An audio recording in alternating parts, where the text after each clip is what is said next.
Hey guys, today I'm going to tell you how to export contacts in Samsung Galaxy A17. If you're using A17 and you want to export your contacts, let's see how can you do that. You just have to open your contacts app. You can find it in your app library. So here just search for contacts and you'll get the app. Just tap on it to open it. And here just tap on these three dots. Then go for settings. Once you have settings, you must have to select export contacts option. Just tap on it and then select all contacts. You can see that all contacts have been selected.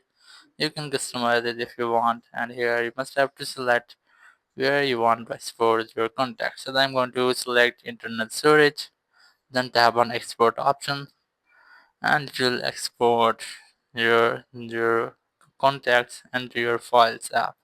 So here you can see how can you find the app. You must have to open your files app, and here just look for documents, or if you can't find it, just go for your search and simply search for contacts, and you can find this file in your phone.